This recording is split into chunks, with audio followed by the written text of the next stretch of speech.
ሰላም እንዴት ናችሁ? እኔ ያለው እግዚአብሔር ይመስገን ጠፍቻለሁ። አይ ነው። እስኪ ዛሬ አንድ 3 ቪዲዮዎች አሳያችኋለሁ።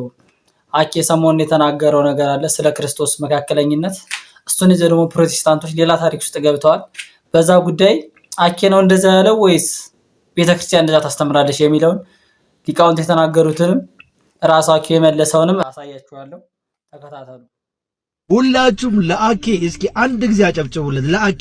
ለአኬ አዳምጡ። እመነኝ፣ በአንድም ሰው በኩል መቅረብ አይቻልም ወደ እግዚአብሔር አብ።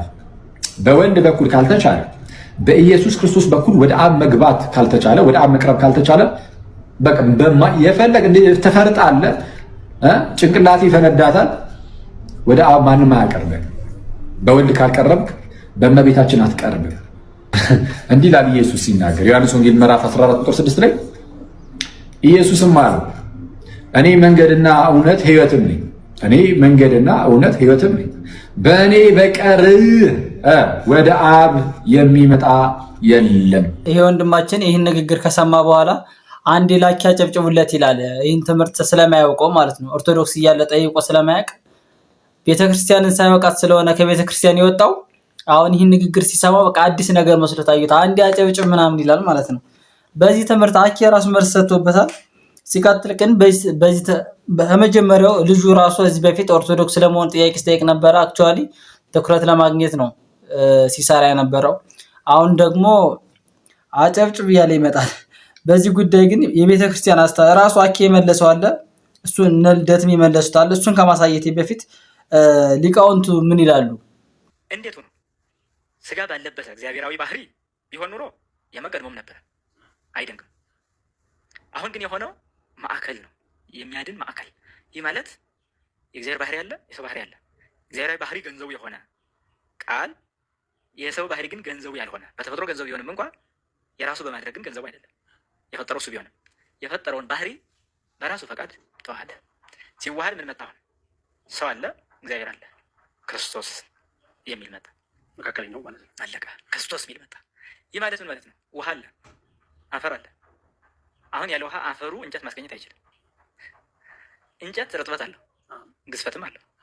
ርጥበቱ ከውሃው የተነሳ ነው፣ ግዝፈቱ ከአፈሩ የተነሳ ነው። ስለዚህ በውሃና በአፈር መካከል ያለ ነው እንጨቱ። ውሃ አለ፣ አፈር አለ። ስለዚህ በውሃና በአፈር መካከል ያለውን እንጨት ነው የምናገኘው። ይህን ሊቁ ሱንቲዩስም ገልጾታል። እና ይህ በውሃና በአፈር መካከል፣ ውሃና አፈር ልዩነት አላቸው። ልዩነት ባላቸው ሁለት ባህሪያት መካከል ነው እንጨት የሚባል የተፈጠረው አይደል? ልክ እንደዚህ እግዚአብሔራዊ ባህሪና ሰብአዊ ባህሪ በጣም ልዩነት አላቸው። በምልአት፣ በኃይል፣ በጥበብ፣ በአምላክነት፣ በቀዳማዊነት፣ በሁሉም ነገር ባህሪ እግዚአብሔር ልዑል ነው። በድካም፣ በሟሲነት፣ በመራብ፣ በመጠማት፣ በግዝፈት፣ በውስንነት ባህሪ ሰብ ደካማ ነው። እዚህ ጋር መካከል ማለት ግን ክርስቶስ ግን መልአታዊውን ባህሪ ይዞ ውሱኑን ባህሪ ሲዋሃድ ምሉዕም ውሱንም የሆነ አንድ ክርስቶስ የሚባል እናገኛለን ማለት ነው። ስለዚህ መካከለኛ ሲሆን ምን ሆነ? ይህ መካከለኛው መጣና መስቀል ላይ ተሰቀለ። ሰውም የሆነ እግዚአብሔርም የሆነ አሁን የሚታረቅ እግዚአብሔር አለ፣ ሰው አለ አይደለም? ሰው ከማን ጋር መታረቅ አለበት? ከእግዚአብሔር ጋር። ከእግዚአብሔር ጋር የሚያስታርቀው መካከለኛው ነው። ምን ማለት ነው? ይህ ማለት ይህ ከእግዚአብሔር ጋር የሚያስታርቀው መካከለኛ ማለት ነው። ባህሪ እግዚአብሔርንም ባህሪ ሰብንም ገንዘብ ያደረገው አንዱ ክርስቶስ ነው ማለት ነው። ሁለት ባህሪያት አሉ ብሎ ሰው ሁለት ነው ክርስቶስ ማለት አይችልም። ምክንያቱም ምን ሆኗል? ባህሪ እግዚአብሔርና ባህሪ ሰብ ተዋህዷልና። ስለዚህ ይህ ነው ወደ መስቀል ወጣ። መስቀል ሲወጣ ባህሪ እግዚአብሔር የለም አይባልም። ይህ ከሌለ ማዳን አይችልም። ባህሪ ሰብ የለም አይባልም። ይህ ከሌለ መሞት የለም። ተዋህዶ ያስፈልጋል። ይሄ ነው። ስለዚህ መስቀል ላይ የወጣው ባህሪ እግዚአብሔርም ባህሪ ተስቢትንም ገንዘብ ያደረገ አንዱ ክርስቶስ ነው ማለት ነው። እንደ ሰውነቱ ይሰቀላል፣ እሱ አንዱ ደምም ይፈሳል። እንደ አምላክነቱ ደግሞ ያ ደም መለኮታዊ ደም ስለሆነ ዓለምን ያድናል፣ እርቅ ይፈጽማል ማለት ነው። ለዛ ነው ከራሱም ጋር ከአባቱም ጋር አስታረቀን ማለት ነው። ወኮነ አራቄ ለሐዲስ ኪዳን፣ ቅዱስ ኤፍሬም ለሐዲስ ኪዳን አስታራቂ ሆነ። አስታራቂ ሆነ ማለት ሰውና እግዚአብሔር ተጣልተው ነበረ። ብዙ ነቢያት ሙተው ነበረ በግፍ። እነ አቤል ሙተዋል፣ እነ ዘካርያስ ሙተዋል፣ እነ ኢሳያስ ሙተዋል። በግፍ የሞቱ ነቢያት ነበሩ። የነዛ ደም ዓለምን ሊያድን አልቻለም። ለዓለም መዳን ጥቅም አልሰጠም። የክርስቶስ ደም ግን ዓለምን አዳን ይላል። ለምን? መለኮታዊ ደም ስለሆነ። ለምን? ባህሪ እግዚአብሔርን የተዋሃደ ደም ስለሆነ። ታራቂውም አካል እሱ ስለሆነ ይህን ነው እስመ ብዙኃን ነቢያት ወጻድቃን ሞቱ ወአልቦ ዘበቋ ሞቶሙ ወዘ ክርስቶስ አድኃነ ዓለመ። ሊቁ ቅዱስ ቄርሎስ ብዙ ነቢያት ሞቱ፣ ብዙ ጻድቃን ሞቱ አለ። ከክርስቶስ በፊት ስለነበሩ ነቢያትና ጻድቃን ሞት ሲናገር ያ ሞታቸው ግን ዓለምን አላዳንም ማለት ዋልቦ ዘበቋ ሞቶም ነው። ሞታቸው ዓለምን ለማዳን አልጠቀሙም። በሲኦል ተግዘው ለነበሩ ነፍሳት ነፃነትን ሊያውጅ የቻለ የአንድ ነብይ ሞት እንኳን የለም። የክርስቶስ ግን ዓለምን አዳነ። በቃ ለምን? መለኮታዊ አካል ስለሆነ በመስቀል ላይ የዋለው። ይህንን ነው ቤተክርስቲያናችን አስታራቂ ነው ስትልም ማዕከላዊ ነው ስትልም እግዚአብሔራዊ ባህሪና ሰብአዊ ባህሪ የተዋሃዱለት አንዱ ክርስቶስ እሱ በመስቀል ላይ መዋሉ ዓለምን ያዳነ ማለት ነው። ታዲያ ሊቁ ቅዱስ አትናቴዎስ ይህንን በተመለከተ አምላክ ከሆነ ብቻ ከሆነ እንደምን ተሰቀለ፣ ሰው ብቻ ከሆነ እንደምን አዳነ ይላል። ስለዚህ አምላክ ቢሆን ያድናል፣ ሰው ቢሆን ደግሞ ይሰቀላል። ሰው መሆኑ ለመሰቀሉ፣ አምላክ መሆኑ ለማዳኑ ግልጽ ሆነ ማለት ነው። ስለዚህ አምላክነት የሌለበት ሊቃውንት እንደዚህ ያስተምራሉ። ይህ ምንድነው? ያው ጉባኤ ቤት ዘርግተው የሚያስተምሩ አባት ሊቃውንት ናቸው እንደዚህ እየመለሱ ያሉት። እኔ የሚገርመኝ በጣም ኦርቶዶክስን ሳታውቁ አትወጡና ከወጣችሁ በኋላ የሆነ ትምህርት ሲወጣ አዲስ ነው የሚመስላችሁ አይደል? አዲስ አይደለም እኮ እንዴ! ክርስቶስ እኛ እኮ ቤተክርስቲያኒቱን ራሱ ክርስቶስ መሰረታት እያልን ክርስቶስን ከካድ ነው ማምን ዋጋ አለው? ቤተክርስቲያኑን የመሰረተው ራሱ እኮ ክርስቶስ እኮ ነው። ምኑ ናችሁ ነው? መጽሐፍ ላይ እኮ በግል ተጽፏል። ሁለተኛ ቆሮንቶስ ምዕራፍ 5 ቁጥር 18 ላይ ተጽፏል። አንድ ሰው ይሆናል በሰውና በእግዚአብሔር መካከል ሆኖ የሚያስታርቅ ተብሎ ተጽፏል። አንደኛ ጢሞቴዎስ ምዕራፍ 2 ቁጥር 5 ተጽፏል። እንደዚህ ከተጻፈ ያው እዚህ ጋር አስቀምጥላችኋለሁ። እንደዚህ ከተጻፈ ለምንድን ነው ማትቀበለው ቤተክርስቲያን? እስኪ መጀመሪያ ከቤተክርስቲያን ከመውጣታችሁ በፊት ስለ ኦርቶዶክስ ወቁ። ካወቃችሁ በኋላ አትወጡም፣ ካወቃችሁ አትወጡም። አሁን ግን ቤተክርስቲያን ሳታውቁ ኦርቶዶክስ እያላችሁ መጽሐፍ ቅዱስና ታነቡ፣ ቤተክርስቲያን አትሄዱም። እንደዚህ ካደረጋችሁ በኋላ ሳታውቁ መቼም ወደ ማትቆርቡበት ቦታ ወጣችሁ ትሄዳላችሁ ማለት ነው። መጀመሪያ ቤተክርስቲያን ወቁ። ሳታውቋት ቤተክርስቲያን ሳታውቋት ወጣችሁ አትሟት። ከወጣችሁ በኋላ ደግሞ የሆነ ነገር ስትሰሙ እንደ አዲስ እንግዳ ትሆንባችኋለች። አታውቋትም። ካላወቃችኋት እንግዳ ነው የምትሆን። ነገር ግን አኬ ራሱ መልስ ሰጥቶበታል። ያኬን ከማሰማት በፊት ልደተ ቃል ከዚህ በፊት ለሶፊ እንዲል አስገርሞት ነበር። ተመልከቱ። አረ ምን ይላል? ቲቶ 3:8 ላይ ቃሉ የታመነ ነው ይላል። የክርስቶስ ኢየሱስ የሐዲስ ኪዳን መካከለኝነት እጅግ በጣም የታመነ ነው። እንደሱ ያለ ሊቀ ካህናት የለም፣ ሊኖርም አይችልም። የማይደገም ሊቀ ካህናት የሐዲስ ኪዳን ቤተክርስቲያን እኮ ናት። የኛ ቤተክርስቲያን የጌታ የኢየሱስ ቤተክርስቲያን ናት። ኦርቶዶክሳውያን እኛ እኮ በሐዲስ ኪዳኗ በክርስቶስ ኢየሱስ ቤተክርስቲያን ውስጥ ነው ያለ ነው እና ከጌታ ከኢየሱስ ክርስቶስ ውጭ ፍጹም ሰው ፍጹም አምላክ ሌላ ማን አለ?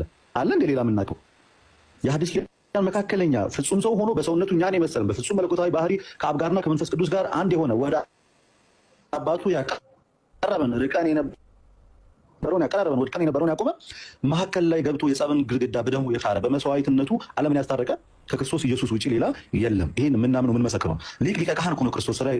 ስራ ኃጢአት ወደምሳ ሲያበሳ ኃጢአትን ይቅር የሚል አበሳን ደግሞ የሚያጠፋ የካህናት አለቃ በመቅደሱ መካከል ያለ የሐዲስ ኪዳን መካከለኛ በፍጹም ንጹህ በሆነ ቅዱስ በሆነ መስዋዕትነቱ ዓለም የዳነበት መካከለኛ ክርስቶስ ኢየሱስ ነው። ነግሬያቸዋለሁ። መካከለኛ ማለት ምን ማለት እንደሆነ ከዚህ ቀድሞ በሰውና በእግዚአብሔር መካከል ያለ። ለምንድን ነው በሰውና በእግዚአብሔር መካከል የገባው ስንል፣ ለምን መላእክት መካከለኛ አልሆኑም? መላእክት ከኛ ወገን አይደሉም። ለምን ሰው ብቻ ወይም ደግሞ እመቤታችን ብቻ ለመካከለኛ አልሆነችም? እሷ ፍጹም ሰው ከሰው ወገን ብቻ የሆነች እንጂ ከእግዚአብሔር ወገን ስላልሆነች፣ ከእግዚአብሔርም ከሰውም ወገን ውክልና ያለው በተገባ መሀል ላይ መግባት የሚችል የሰውን ሰውነት የራሱ ያደረገ ከእግዚአብሔር ጋር ሊያስታርቅ የሚችል ከእግዚአብሔር መጥቶ ሰዎችን ወደ እግዚአብሔር ያቀረበ የእግዚአብሔር ልጅ ክርስቶስ ነው። እደግመዋለሁ። ከእግዚአብሔር ወጥቶ ወደ ሰው ልጆች መጥቶ ሰዎችን ወደ እግዚአብሔር ያቀረበ የእግዚአብሔር ልጅ ክርስቶስ ኢየሱስ ነው። አይደለም? ዮሐንስ ወንጌል ምዕራፍ 14 ቁጥር 6 ላይ እኮ በግልጽ ሁሌ የምንማረውና የምንሰማው ቃል እኮ ነው። ክርስቶስ ኢየሱስ እኔ ሕይወትን መንገድም እኔ ነኝ፣ በእኔ በቀር ወደ አብ ማንም የሚመጣ የለም አለ። ለምን ይመስላችኋል በእኔ በቀር ወደ አብ ማንም የሚሄድ የለም ወይም የሚመጣ የለም ያለው? ምክንያቱም የአብን መንገድ የሚያቀሱ ብቻ ነው፣ ከአብ ስለወጣ እሱ ከቦታው የመጣ ነው ወደ ቦታው ሊያደርሰን የሚችለን እንጂ ቦታው ላይ ያልነበረ ወደ ቦታው ሊያደርሰን አይችልም። እደግመዋለሁ፣ አብራራዋለሁ። ከእግዚአብሔር አብ ወጥቶ ወደኛ የመጣ ማን ነው? የእግዚአብሔር አብ የባህሪ ልጁ። አለቀ። ከእግዚአብሔር መጥቶ ወደ እግዚአብሔር ያቀረበ ማን? ክርስቶስ ኢየሱስ ነው። ትንቢተ ኢሳይያስ ምዕራፍ 59 ቁጥር 16 ላይ እግዚአብሔር ወደ ምድር ተመለከተ፣ ወደ እርሱ የሚማልድ አንድ ሰው እንኳን ባጣ ጊዜ ምን ይላል? ተደነቀ። ስለዚህ የገዛ ክንዱን ላከልን ይላል። ይህ ክንዱ ማን ነው? ኢየሱስ ክርስቶስ ነው።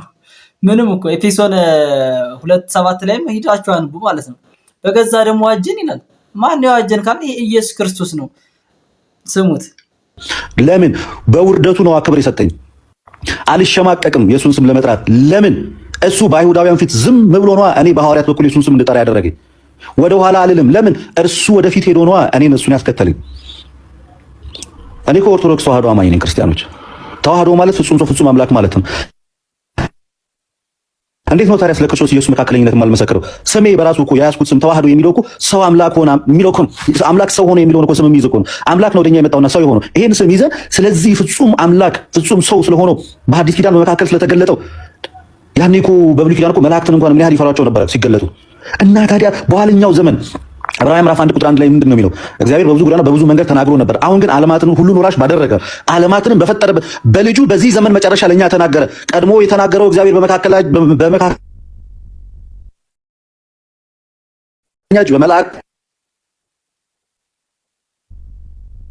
ተበረ አሁንስ ሁሉን ወራሽ ባደረገው ዓለማትን በፈጠረበት በልጁ በዚህ ዘመን መጨረሻ ለኛ ተናገረ። ይሄ ነው አማናዊ መገለጥ፣ እውነተኛ መገለጥ። አማናዊ መገለጥ ማለት ይሄ ነው። እኛን ያናገረን በሐዲስ ኪዳን ያለነውን ክርስቲያኖች በመላእክት አይደለም፣ ነቢያትን ልኮ አይደለም፣ ልጁን ነው የላከው። ልጁ ነው ወደኛ የመጣው። አንድ ነገር ልንገራችሁ፣ እጅግ ሁልጊዜ ሳነበው ልቤን የሚመስጥ ቃል ስለሆነ ነው። እንደዚህ ይላል በዮሐንስ መልእክት ላይ ያለ አንደኛ ዮሐንስ መልእክት ላይ ያለ ነው። ስለ ሕይወት ቃል ከመጀመሪያ የነበረውና የሰማነውን አለ ዮሐንስ፣ በዓይኖቻችንም ያየነውን የተመለከትነውንም እጆቻችንም የዳሰሱትን እናወራለን አለ። ሕይወት ተገለጠ ክርስቶስ ኢየሱስ ከአብ። በቃ ልደትሻ በቃ ቃለ ሕይወት ያሰማ። በቃ ምርጥ መልስ እኮ ነው። በቃ አለቀ። እኔ ኦርቶዶክስ ስለሆንኩ ነው ስለ ክርስቶስ መመስከረው። ባይዘዋያችን ላይ ስለ ክርስቶስ መመስከር ያለበት ፕሮቴስታንት ምናምን አይደለም፣ ኦርቶዶክስ ብቻ ነው መመስከር ያለበት። ለምን? ትክክለኛ መንገድ ያለው እሱ ብቻ ነው። ፕሮቴስታንቶች አስቀድመው ራሱ ትክክል አይደሉም። ትክክል ያልሆነ ሰው ደግሞ ስለ አንድ ነገር ሊሰብክ አይችልም። አሁን በእኛ በኦርቶዶክሳውያን አስተሳሰብ ፕሮቴስታንቶች የሚያመልኩት አምላክ ሌላ ነው አይደለም? ሌላ ነው። እነሱ ለኛ ጭራሽ ስለ ኢየሱስ ክርስቶስ መናገርም አይችሉም። ሁለተኛ ቆሮንቶስ ምዕራፍ 11 ቁጥር 4 ላይ ያለውን ኢየሱስና መንፈስ ነው እነሱ የሚያመልኩት። ስለዚህ እኛ ያገባን እነሱ የሚሰብኩት ነገር በሙሉ ለኛ ሊሆን አይችልም እንጂ ኦርቶዶክስ ስለ ኢየሱስ ክርስቶስ የምታስተምረው ትምህርት ነው ከሊቃውንቱ ጀምሮ ማለት ነው። ልደት ባይዘው የሚያስተምረው እነሱ የሰማውን ነው። አለቀ በቃ። ቲክቶክ ላይ የሚናገሩ ልጆች ስለ ቤተክርስቲያን የሚያስተምሩት የተሳሳተ ምንም የራሳቸውን ነገር የሚያመጡት ነገር የለም። የራሳቸውን ካመጡትማ እንደ ፕሮቴስታንቶች ይለያሉ ማለት ነው። ስለዚህ በቤተክርስቲያን እስከሆንክ ድረስ የምታስተምረው የቤተክርስቲያን ትምህርት ነው። ዮሐንስ ወንጌል ምዕራፍ 14 ቁጥር 6 ላይ እኮ በግልጽ ሁሌ የምንማረውና የምንሰማው ቃል እኮ ነው። ክርስቶስ ኢየሱስ እኔ ሕይወትም መንገድም እኔ ነኝ፣ በእኔ በቀር ወደ አብ ማንም የሚመጣ የለም ማለት። ለምን ይመስላችኋል በእኔ በቀር ወደ አብ ማንም የሚሄድ የለም ወይም የሚመጣ የለም ያለው? ምክንያቱም የአብን መንገድ የሚያውቅ እሱ ብቻ ነው፣ ከአብ ስለወጣ እሱ ከቦታው የመጣ ነው ወደ ቦታው ሊያደርሰን የሚችለን እንጂ ቦታው ላይ ያልነበረ ወደ ቦታው ሊያደርሰን አይችልም። እደግመዋለሁ፣ አብራራዋለሁ። ከእግዚአብሔር አብ ወጥቶ ወደኛ የመጣ ማን ነው? የእግዚአብሔር አብ የባህሪ ልጁ ክርስቶስ ኢየሱስ። ስለዚህ የእግዚአብሔር አብን ቦታ የሚያውቅ ማን ነው? በአቅፉ ያለ ልጁ። ስለዚህ በብቸኝነት ወደ አባቱ ሊያደርሰን የሚችለው ማን ነው? ከአቅፉ ወጥቶ ወደኛ የመጣ ልጁ። ከአቅፉ ወጥቶ ወደኛ የመጣ የአብ ልጅ ነው ወደ አብ ሊያደርሰን የሚችለው። ለዛም ነው የሃይማኖታችን ጀማሪና ፈጻሚ ክርስቶስ ኢየሱስ። ይሄ ነው እንግዲህ ትምህርታችን። ፕሮቴስታንቶች የዚህ መጣችሁ የማይሆን ወሬ አትቀባጥሩ። የራስ ያኬ ንግግር ራሱ አሰማችኋለሁ። የክርስቶስን የመካከለኛነት ስራ የማስታረቁን ስራ እንዳልኳችሁ በሚገባ ነው የምታምነው። ግን የለም በቃ ያገዶ አክሊል ነው በርቶለት አሉ ማለት ምን ለማድረግ የሞከሩ ማለት ነው። ማለት አክሊል በርቶለታል ካሉ ይህንን ሲናገር አክሊል እንግዲያውስ ምን እያሉ ነው? ቤተ ክርስቲያን ይህንን አታስተምርም። ፕሮቴስታንቶች ምናልባት አክሊል ይህንን ሲል ከሰማችሁ እንደው ጥሩ ነገር የተናገረ መስሏችሁ ወደሱ እንሂድ እንዲህ ምናምን እንዳትሉ፣ ማለት ወደሱ ሳይሆን ወደ ቤተክርስቲያን እንመለስ እንዳትሉ። ምክንያቱም ይሄ አክሊል ነው ራሱን የሚያስተምረው እንጂ ቤተክርስቲያን ባይዘውያችን ላይ ወደሱ እንሂድ አኬ በስታት ነው። ወደሱ ወደ የኛ ቤተክርስቲያን የግለሰብ ስላልሆነች ማለት ነው። ፕሮቴስታንቶች እንደዚህ አይነት ልምድ አላቸው። እግረ መንገድ ልቀበል አኬዋ ምንድን ነው የሆነ ነገር አንድ ግለሰብ የሆነ አዲስ ሀሳብ ካመጣ እዛው ነው ቸርች መስረታው ከዛው ነው ሄዶ የሚጨመሩት። ለምን ካላችሁ ደግሞ 43,000 ምናምን ዲኖሚኔሽን የደረሱት እኮ በዚህ እኮ ነው፣ በሌላ በምንም አይደለም። ባይዘው አንድ ሰው መጽሐፍ ቅዱስ አንበው ሁላቸው የተለያየ ትርጉም ይሰጡትና እያንዳንዳቸው ግሩፕ ይመሰርታሉ ማለት ነው። ለዚህ ነው 43,000 ምናምን የደረሱ። አኬ ልክ ነህ። ቀጥል። አታስተምርም ለማለት ሲፈልጉ ከፈለጉ ምን ያደርጋሉ? ሰንጠቅ ያደርጉና እኛም ስንል የነበረው ይሄን ነው። ቤተክርስቲያኒቱ አልተቀበለችም፣ በቃ አክሊል ግን ማለት ጀመረ። አይነት ነገር ነው። ቤተክርስቲያኒቱ ካላለች አክሊል አይደለም። ቤተክርስቲያኒቱ የማትልክ ከሆነ ምክንያቱም የቅድሙ ሊቃውንት የቤተክርስቲያን እንግዲህ የጉባኤ ቤት ያላቸው ሊቃውንት ናቸው የተናገሩት። አኬ ከነሱ ተምሮ ከየትም አይመጣውም። እነሱን የሚያስተና አኬም ከተማሩ በዛ ነው የሚማሩት። ስለዚህ አኬ የራሱ ሐሳብ አያመጣም። የራሱን ሐሳብ ካመጣም ችግር አለ ማለት ነው። ማንም አይቀበለውም። ታውቃላችሁ የሆነን ሐሳብ በሚነሳ ጊዜ ምን ያህል ዲፌንድ እንደሚደረግ። ቤተክርስቲያኒቱ የማትልቀው የጌታ ቤተክርስቲያን የማትለው አይደለም። የጌታ ቤተክርስቲያን የምትለው ነው ልናገር የሚችለው። አለበለዚያማ እኔ ከእናንተ በምን እለያለሁ? ቤተክርስቲያኒቱ የማትለው እኔ ተነስቼ የምል ከሆነ እኔ ከእናንተ በምን እለያለሁ? በምን ይለያል? ኦኬ እናንተ ናችሁ እኮ ችግራችሁ። አሁን አንድ ከድሮ ካመጣጣሽ ጀምሮ ታሪካችሁም ሲነበብ እንደዛ ነው። በቃ መጽሐፍ ቅዱስ አብራጅ ለምሳሌ የሐዋርያት ሥራ ምዕራፍ 2 ቁጥር 37 ላይ ሁላችሁ መጽሐፍ ቅዱሳችሁ ታነባላችሁ። ስለ ጥምቀት አይደል እሱ የሚናገረው እሱ ክፍል አንዱ የራሱን ትርጉም ይሰጣት ቤተክርስቲያን ይተክላል። አንዱ የራሱ ትርጉም አንዱ ለድነት ነው ብሎ የራሱን ግሩፕ ይዛል። አንዱ ለድነት አይደለም ብሎ ግሩፕ ይዛል። አንዱ ለሥርዓት ነው ብሎ ግሩፕ ይዛል። ያው ገና 100 ትደርሳላችሁ። የማስታረቅ ስራ በቤተ ክርስቲያናችን ውስጥ እጅጉን የታመነ በቤተክርስቲያናችን ውስጥ የማስታረቅ የክርስቶስ መካከለኝነት እጅጉን ምን ያለ ነው? የታመነ ነው። በሌላ ቪዲዮ እስክንገናኝ ድረስ ይመቻችሁ። ይህን ቪዲዮ ደግሞ ሰብስክራይብ በማድረግ ላይክ፣ ሐሳብ ካላችሁ ኮሜንት ካላችሁ ኮሜንት ስጡ፣ ያነባዋለሁ። ይመቻችሁ።